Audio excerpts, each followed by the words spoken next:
Hello friends, आप देख रहे हैं आपका चैनल शेयर बाजार विद आयुष। और बात करेंगे इस वीडियो में अडानी पावर के ऊपर। तो आज अडानी पावर में लोअर सर्किट लग गया।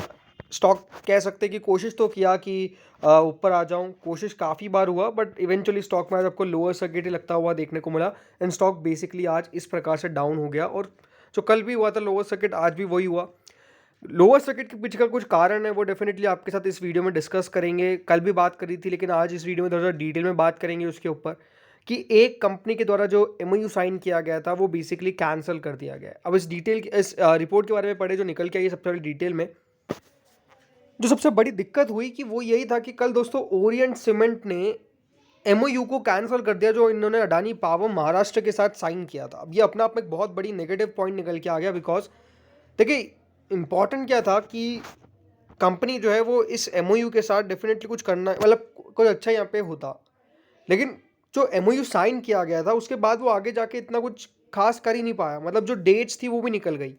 ये अगर हम पढ़े तो CK Birla group firm Orient Cement on Wednesday said that a non binding memorandum of understanding with Adani power stands terminated. मतलब उसको बेसिकली कैंसिल कर दिया गया, टर्मिनेट कर दिया गया, इस डील को ऑफ कर दिया गया। उन्होंने यही कहा कि we further inform that APML has requested the company to not to pursue this venture further as they are not able to obtain the required MIDC clearances for subleasing the parcel of the land required for the CGU due to some legal issues। यानी basically Adani power ने ये Orient cement से कहा कि आप इस MOU के साथ आगे मत जाइए, क्योंकि उनको दिक्कत हो रही है। एमआईडीसी का जो क्लियरेंस चाहिए उनको कुछ लैंड के लिए, वो बेसिकली नहीं हो पा रहा है। और कुछ लीगल इश्यूज भी ऐसे हैं जिसके कारण उनको बेसिकली ये जो लैंड का कह सकते हैं, हाँ, जो लैंड उनको चाहिए होगी सब लीज पे जो ले रहे थे उसका क्लियरेंस नहीं मिल पा रहा है। तो जहाँ पे जो कह सकते हैं ये फैक्ट्री डालने वाले थे, जो भी डालने वाले थे, बेसिकली वो नहीं हो पाएगा due to this major problem. तो हाल फिलहाल में अगर आप अडानी पावर के लिए एज सच देखने जाएंगे ना, तो बहुत सारी चीज़ें अच्छी नहीं जा रही है।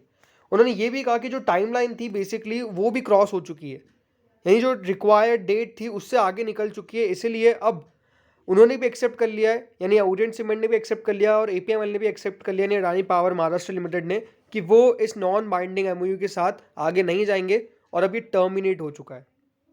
ये बात ध्यान रखिएगा कि ये डेफिनेटली एक बहुत बड़ी नेगेटिव है इन कंपनीज के लिए, स्पेशली अडानी पावर के लिए। अगर आप नोटिस करेंगे तो दो तीन चीज़ें अभी ख़राब हो चुकी है।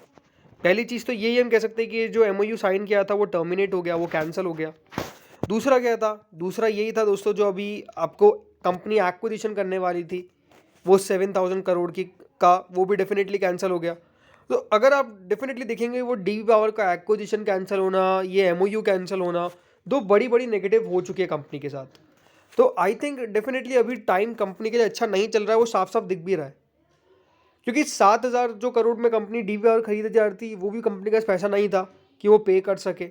और ये भी दोस्तों यहाँ पे आपको साफ साफ नज़र आ गया कि कंपनी जो है वो लीगल इश्यूज में भी फंसी हुई है, जिसके कारण कंपनी अपने पूरे प्रोसेस को आगे नहीं लेके जा पा रही है। तो आई थिंक एक मेजर प्रॉब्लम है जो डेफिनेटली क्रिएट हो रखा है यहाँ पर। देखिए सबसे बड़ा नेगेटिव इनके लिए अगर आप देखा जाए तो वो डीबी पावर का एक्विजिशन है। बिकॉज ये जो डीबी पावर को बाय आउट करने वाले थे वो कैंसिल होना एक बहुत बड़ा इनके लिए झटका था, या फिर कह सकते हैं कि इन्वेस्टर्स के लिए झटका था। बिकॉज डीबी पावर के पास जो एसेट्स थी जो ये ऑपरेट करते थे, जिसके अंदर वो डेफिनेटली बहुत ज़्यादा वैल्यूएबल थी। उससे कंपनी की ऑपरेशन की जो कैपेसिटी है उसके अंदर आप एक मेजर बूस्ट देखते हैं। बिकॉज वहाँ पे थर्मल पावर के अंदर भी काफ़ी काम होता है। तो इससे अडानी पावर की बेसिकली जो ऑपरेशंस है वो काफ़ी ज़्यादा एक्सपांड हो जाते हैं।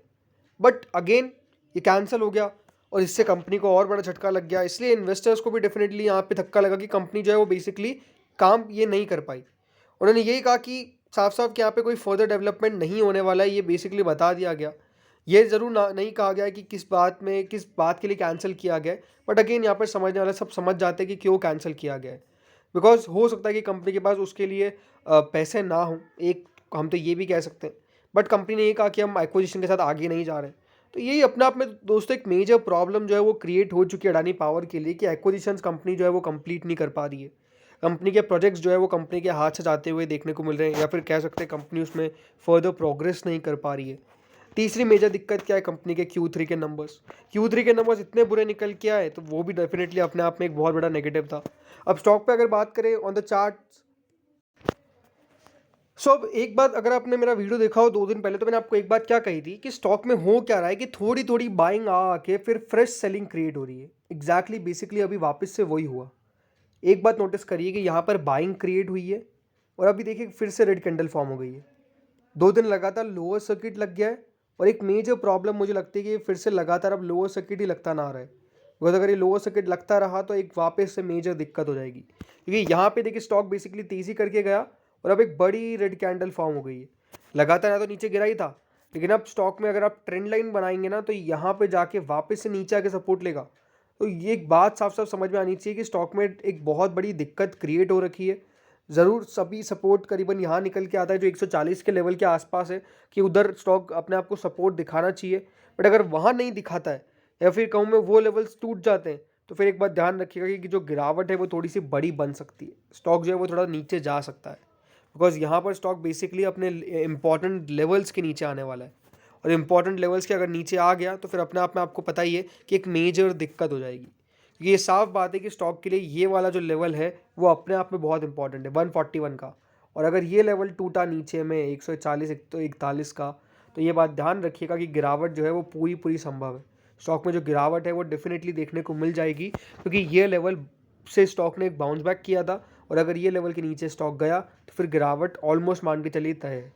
तो अब अडानी पावर के लिए देखना होगा कि कल किस प्रकार का मूव निकल के आता है। हाँ, ये आज एक बात ज़रूर ये थी कि कोशिश कर रहा था स्टॉक, डेफिनेटली ट्राई कर रहा था कि वो अपर सर्किट लगा दे, अपर सर्किट भी ना लगाए कम से कम, कि यहाँ पर लोअर सर्किट तो ना लगाए। ठीक है, तो वो ट्राई कर रहा था बट अगेन मार्केट का भी साथ नहीं मिला। ये बात भी सच है क्योंकि वॉलेटिलिटी काफ़ी थी आज मार्केट के अंदर। लेकिन ये बात भी ज़रूर सच है कि स्टॉक्स के अंदर गिरावट लगातार हो रही है और कोई बाइंग दिख नहीं रही है, कोई अच्छी बाइंग दिख नहीं रही है। बिकॉज आप देख लीजिए कि सारे स्टॉक्स ऑलमोस्ट गिरावट दिखा रहे हैं एक्सेप्ट अडानी पोर्ट्स, ACC, इन सबको छोड़ दीजिए। ये सब के अलावा बाकी सब शेयर्स जो है वो गिर रहे हैं। तो I think major problem persist कर रही है और देखना होगा कि यहाँ पे कल किस प्रकार से स्टॉक मूव दिखाता है। बिकॉज अगर 140 के नीचे गया तो फिर पता नहीं कि कहाँ तक नीचे जाएगा, राइट। और जब तक मेजर प्रॉब्लम क्रिएट रहती है कि ये लोअर सर्किट अपर सर्किट 5% की लिमिट है, तब तक तो कोई कह भी नहीं सकता है। बिकॉज लोअर सर्किट इतनी जल्दी लग जाता है और काफ़ी बार बायर्स बिल्कुल नज़र नहीं आते। कल एक्सपेक्टेड है कि थोड़ी बहुत तेज़ी आनी चाहिए। मुझे लगता है कि कल स्टॉक के अंदर डेफिनेटली मूव फिर से अपसाइड का खुलना चाहिए। बट अगर कल नहीं खुला तो फिर एक मेजर दिक्कत है कि यहाँ से गिरावट जो है वो आपको देखने को मिल सकती है। तो इस वीडियो में तो इतना ही था। बाकी आप लोग क्या मानते हैं कमेंट सेक्शन में जरूर बताइएगा। Thank you friends watching this video. Channel को अगर अभी तक सब्सक्राइब नहीं किया है तो चैनल को ज़रूर सब्सक्राइब कर लीजिएगा। लगातार आपके पास वीडियोस आ ही रहे हैं तो बिल्कुल चैनल के साथ जुड़े रहिए। वीडियो को लाइक ज़रूर दबाइएगा। Thank you friends for watching this video.